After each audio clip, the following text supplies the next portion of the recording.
Sekitar tahun 1960, keberadaan Pancasila, Undang-Undang Dasar 1945, dan keutuhan Negara Kesatuan Republik Indonesia (NKRI) mengalami berbagai cobaan, terutama dari Partai Komunis Indonesia (PKI) dengan sayap organisasi di bawahnya. Betapa ganasnya PKI dengan seluruh mantel-mantel organisasinya, SOPSI bidang perburuhan, Gerwani di bidang kewanitaan, Lekra di bidang kesenian, dan semua CGMI di bidang kemahasiswaan begitu dasarnya membuat kerisuan, bahkan konflik di lingkungan apa? Di lingkungan perkebunan negara, di lingkungan perusahaan-perusahaan negara kan paling banyak di Sumatera Utara, di lingkungan gerakan-gerakan kemahasiswaan, dan di lingkungan politik di DPRD. Sebagai panggilan sejarah untuk membela Pancasila, Undang-Undang Dasar 1945 dan keutuhan NKRI, SOKSI, singkatan dari Sentral Organisasi Karyawan Sosialis Indonesia, lahir pada 20 Mei 1960.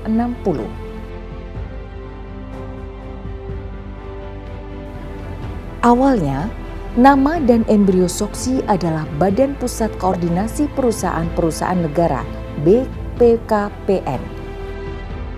Dipilihnya nama SOKSI secara politis untuk menunjukkan sikap perlawanan yang tegas terhadap PKI, khususnya terhadap organisasi sayap PKI bernama SOPSI, Sentral Organisasi Buruh Seluruh Indonesia.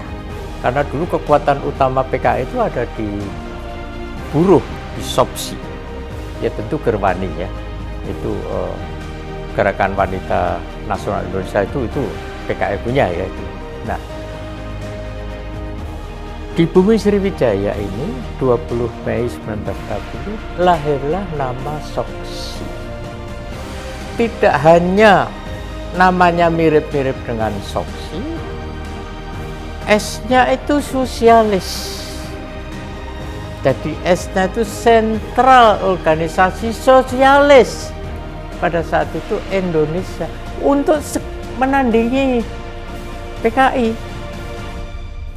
Sikap perlawanan SOKSI terhadap PKI dan Onderbonya juga dilakukan dengan membuat mirip nama-nama lembaga konsentrasi SOKSI dengan organisasi sayap PKI. Antara lain Gerwasi, Gerakan Wanita Sosialis Indonesia, untuk menghadapi Gerwani, Gerakan Wanita Indonesia. Lekri, Lembaga Kebudayaan Republik Indonesia, untuk melawan Lekra, Lembaga Kebudayaan Rakyat milik PKI. RTI, Rukun Tani Indonesia, untuk menghadapi BTI, Barisan Tani Indonesia milik PKI. Keyakinan dan kecintaan terhadap Pancasila dan Undang-Undang Dasar 1945 mendasari sikap dan perlawanan SOKSI terhadap PKI.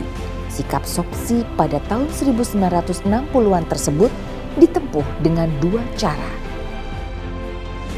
Pertama, Physical Battle Unit dengan pembentukan Baladika Karya sebagai pasukan pemukul. Sebab saat itu beberapa kader inti SOKSI mengalami ancaman fisik dari PKI. Bahkan kader SOKSI di Bandar Betsi, Sumatera Utara, Pelto Sujono, gugur dibunuh PKI. Sebetulnya dengan kedekatan kita kepada Angkatan Darat, waktu itu yang menjadi panglimanya adalah namanya Brigjen Leo Lupulisa. Brigjen Leo Lupulisa ini biarpun dia formal bukan SOKSI, tapi sahabat dari Suhardiman, dialah yang mendorong, membiayai, bahkan mungkin bisa disebut sekarang memberikan senjata kepada Brigade SS namanya, Brigade Sukarelawan SOKSI untuk menghantam PKI dalam periode peralihan itu. Langkah kedua Political Battle Unit di mana SOKSI berhadapan langsung dengan PKI secara politik. Pada 1960-an itu, SOKSI berhasil menggagalkan dua agenda penting PKI melalui strategi bypass politik. Pertama, Soksi berhasil menggagalkan ajaran Nasakom PKI diajarkan mulai dari pendidikan dasar sampai perguruan tinggi. Soksi mengusulkan penggantinya Soekarnoisme yang diajarkan di sekolah-sekolah. Kedua, Soksi menggagalkan agenda PKI merebut pemerintahan melalui pemilu. Saat digelar sidang MPRS tahun 1963 di Bandung, PKI meminta pemilu segera digelar karena posisi PKI saat itu kuat. Sehingga jika pemilu jadi digelar, DN Aidit kemungkinan besar terpilih sebagai presiden. Namun, Soksi meyakinkan Pak Idam Halid, ketua MPRS waktu itu, agar mengangkat Soekarno menjadi presiden seumur hidup. Usulan Soksi melalui sidang MPRS itu diterima sehingga pemilu tidak jadi digelar.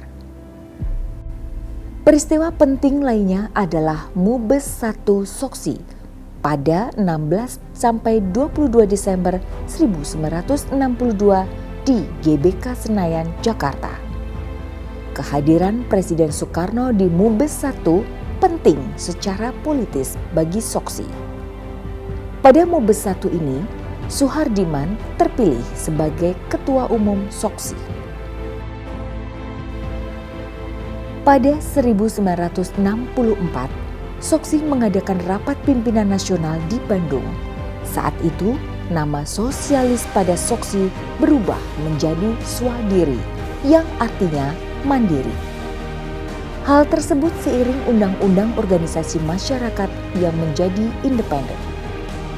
Sepanjang 1964 itu, PKI dan sayap organisasinya terus berusaha menghancurkan Soksi. PKI minta Soksi dibubarkan. Sehingga suatu pagi, kami pagi sekali 6:30 dipanggil Bung Karno pada saat itu. PKI minta Soksi dibubarkan. 1. PKI minta harian karyawan dicabut izinnya. Kami mesti bicara dulu dengan pembina. Siapa pembina Soksi? Pak Yani. Waktu itu Menteri Panglima Angkatan Darat. Telepon Yani. Itu aja. Telepon Yani. Suruh datang sekarang.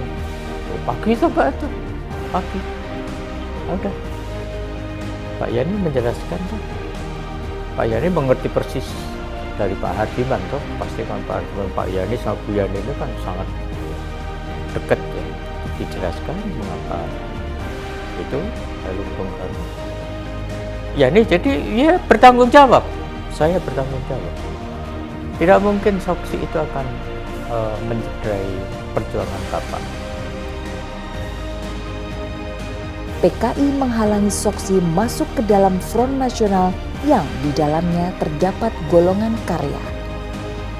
Menghadapi kesulitan di Front Nasional, Soksi bersama-sama organisasi golongan karya lainnya mengadakan pertemuan pada 19 Oktober 1964 di Jakarta, yang kemudian dibentuk satu wadah organisasi golongan karya dalam bentuk sekretariat bersama.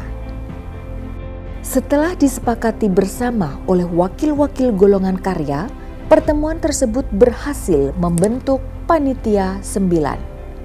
Hasilnya diumumkan pembentukan sekretariat bersama golongan karya Sekber Golkar pada 20 Oktober 1964.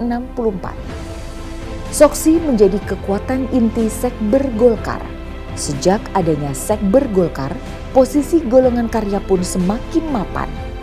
Jumlah anggota Sekber Golkar bertambah pesat. Semula dari 61 organisasi berkembang hingga 291 organisasi. Organisasi-organisasi yang terhimpun ke dalam Sekber Golkar ini kemudian dikelompokkan berdasarkan kekaryaannya ke dalam 7 kelompok induk organisasi KINO. 3 masih eksis sampai sekarang, yakni Sentral Organisasi Karyawan Swadiri Indonesia (SOKSI), Koperasi Serbaguna Gotong Royong Kosgoro, dan Musyawarah Kekeluargaan Gotong Royong MKGR. Sedangkan 4 lainnya adalah Organisasi Profesi, Ormas Pertahanan Keamanan Hankam, Gerakan Karya Rakyat Indonesia Gakari, dan Gerakan Pembangunan.